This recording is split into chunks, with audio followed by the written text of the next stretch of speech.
بسم اللہ الرحمن الرحیم۔ السلام علیکم۔ روزانہ واقعات سننے کے لیے اس چینل کو سبسکرائب کریں۔ حضرت عبد المطلب کے تمام بیٹوں میں سب سے زیادہ باپ کے لاڈلے اور پیارے حضرت عبداللہ تھے، چونکہ ان کی پیشانی میں نور محمدی صلی اللہ علیہ وسلم اپنی پوری شان و شوکت کے ساتھ جلوہ گر تھا، اس لیے حسن و خوبی کے پیکر اور جمال صورت و کمال سیرت کے آئینہ دار اور عفت و پارسائی میں یکتائے روزگار تھے۔ قبیلہ قریش کی تمام حسین عورتیں ان کے حسن و جمال پر فریفتہ اور ان سے شادی کی درخواست گار تھیں، مگر عبد المطلب ان کے لیے ایک ایسی عورت کی تلاش میں تھے جو حسن و جمال کے ساتھ ساتھ حسب و نسب کی شرافت اور عفت و پارسائی میں بھی ممتاز ہو۔ عجیب اتفاق کہ ایک دن حضرت عبداللہ شکار کے لیے جنگل میں تشریف لے گئے تھے۔ ملک شام کے یہودی چند علامتوں سے پہچان گئے تھے کہ نبی آخر الزماں کے والد ماجد یہی ہیں، چنانچہ ان یہودیوں نے حضرت عبداللہ کو قتل کرنے کی کوشش کی۔ اس مرتبہ بھی یہودیوں کی ایک بہت بڑی جماعت مسلح ہو کر اس نیت سے جنگل میں گئی کہ حضرت عبداللہ کو تنہائی میں دھوکے سے قتل کر دیا جائے، مگر اللہ تعالیٰ نے اس مرتبہ بھی اپنے فضل و کرم سے بچا لیا۔ عالم غیب سے چند ایسے سوار ناگہاں نمودار ہوئے جو اس دنیا کے لوگوں سے کوئی مشابہت ہی نہیں رکھتے تھے۔ ان سواروں نے آ کر یہودیوں کو مار بھگایا اور حضرت عبداللہ کو بحفاظت ان کے مکان تک پہنچا دیا۔ وہب بن مناف بھی اس دن جنگل میں تھے اور انہوں نے اپنی آنکھوں سے یہ سب کچھ دیکھا، اس لیے ان کو حضرت عبداللہ سے بے انتہا محبت و عقیدت پیدا ہو گئی اور گھر آ کر یہ عزم کر لیا کہ میں اپنی نور نظر حضرت آمنہ کی شادی حضرت عبداللہ ہی سے کروں گا۔ چنانچہ اپنی اس دلی تمنا کو اپنے چند دوستوں کے ذریعے انہوں نے عبد المطلب تک پہنچا دیا۔ اللہ کی شان کے عبد المطلب اپنے نور نظر حضرت عبداللہ کے لیے جیسی دلہن کی تلاش میں تھے، وہ ساری خوبیاں حضرت آمنہ بنت وہب میں موجود تھیں۔ عبد المطلب نے اس رشتے کو خوشی خوشی منظور کر لیا۔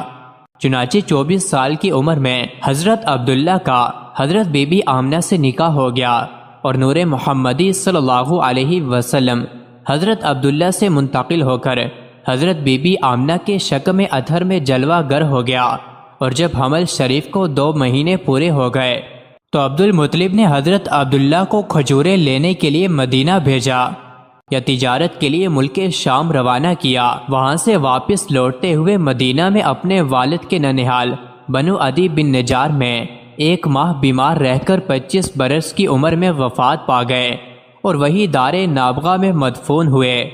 ایک روز حضرت عبد المطلب خانہ کعبہ میں حجر اسود کے پاس بیٹھے ہوئے تھے، ایسے میں ان کے پاس نجران کے عیسائی آ گئے۔ ان میں ایک پادری بھی تھا۔ اس پادری نے عبد المطلب سے کہا، ہماری کتابوں میں ایک ایسے نبی کی علامات ہیں جو اسماعیل علیہ السلام کی اولاد میں ہونا باقی ہے۔ یہ شہر اس کی جائے پیدائش ہوگا، اس کی یہ نشانیاں ہوں گی۔ ابھی یہ بات ہو رہی تھی کہ کوئی شخص آپ صلی اللہ علیہ وسلم کو لے کر وہاں آ پہنچا۔ پادری کی نظر جو ہی آپ پر پڑی وہ چونک اٹھا۔ آپ کی آنکھوں، گھر اور پیروں کو دیکھ کر وہ چلا اٹھا، وہ نبی یہی ہے، یہ تمہارے کیا لگتے ہیں؟ عبد المطلب بولے، یہ میرے بیٹے ہیں۔ اس پر وہ پادری بولا، تب یہ وہ نہیں، اس لیے کہ ہماری کتابوں میں لکھا ہے کہ اس کے والد کا انتقال اس کی پیدائش سے پہلے ہو جائے گا۔ یہ سن کر عبد المطلب بولے، یہ دراصل میرا پوتا ہے، اس کے باپ کا انتقال اس وقت ہو گیا تھا جب یہ پیدا بھی نہیں ہوا تھا۔ اس پر پادری بولا، ہاں یہ بات ہوئی نا، آپ اس کی پوری طرح حفاظت کریں۔